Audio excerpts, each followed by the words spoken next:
Ready? Alright. Okay, we're going to do a Cat 5, what do you call it? Ethercon connector for digital snakes and stuff like that. Lots of it is being used these days. This one here we're going to make is the NE8MC-1, which you can use your standard Cat 5 end onto Cat 5 wire. Now we went and bought black because it looks better than blue or whites or stuff like that. Okay, here we go.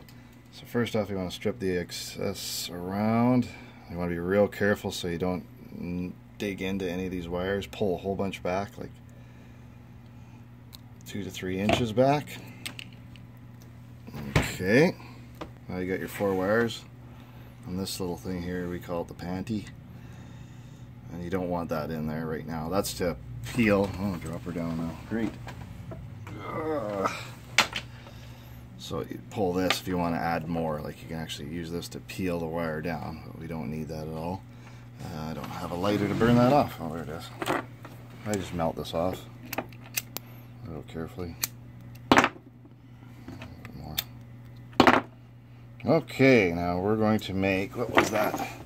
On the internet here, if you want to see, we're going to go with the T568B reference right down here. That's the one we're going to make. So you can see the configuration. Now you want to... Oh, first put this on. I already screwed up. Put your sleeve on before you even start building this. Otherwise you got to cut the whole damn thing off. Start over again. So you got the sleeve on. You've got it all separated. Make sure that you didn't cut in with your little splicers notch into any of these wires here, or you're going to have big trouble. Alright, so we're going to separate them all first. Get them all individually pulled apart.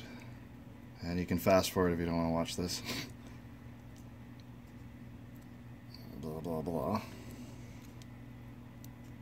Wonder how many hits on YouTube we'll get for this. Alright, all separated. You see that?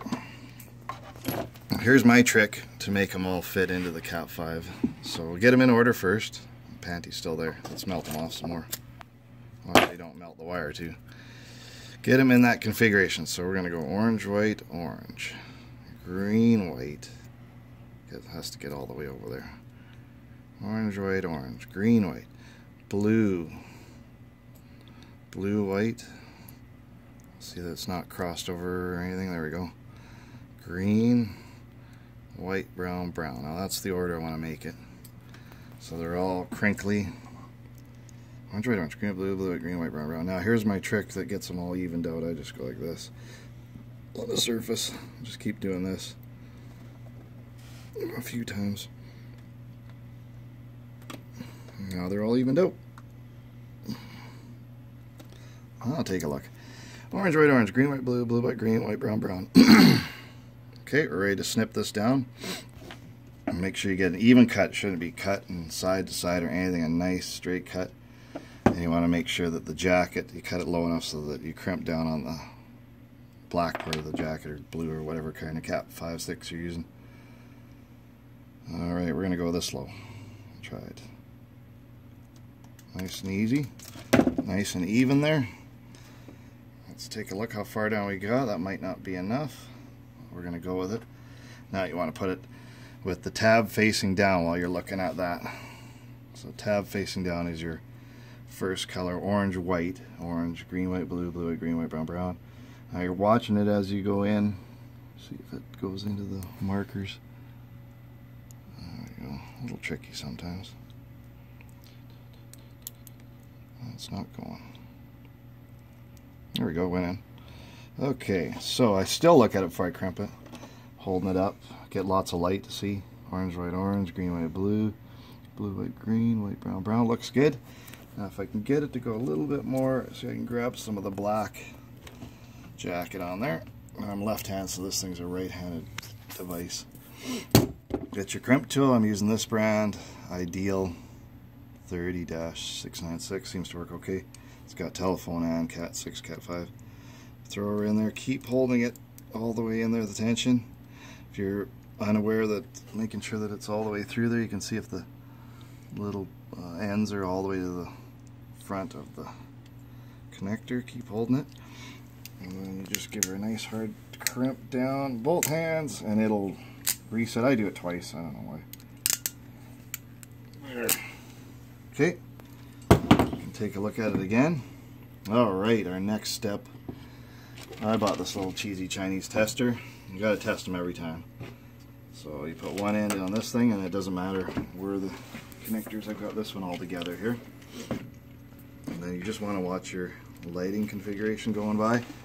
There's 8 wires in there. 1, 2, 3, 4, 5, 6, 7, 8. If you want to watch it again, this one will do the same thing.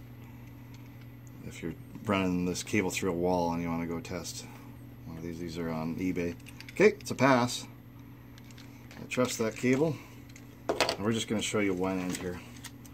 Okay, so you've got your Cat 5. That's another demonstration of if you don't have an Ethercon NE8MC-1 end for digital snakes. Now it shows on here there's 2 different patterns if you've got whatever Cat 5 end. We're going to use the standard one that you use for everything else. So it looks like you put the gray little tab over top, pushing the existing lock mechanism on the Cat 5, and the black one on the bottom.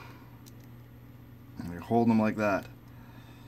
And then I move this up. Now you'll see there's a tab here which it lines up in the rest of the XLR. And that other blue piece holds them together. This is kind of tricky a little bit again too. You hold it all together. You look for the tab inside there. It's on the bottom.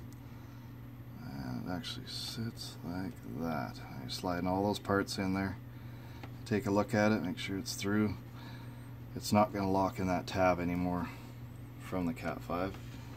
And you put your sleeve on. And you know it's working. Tighten her up. Look at her. Sometimes they bend up in the air a bit. And you're ready to go.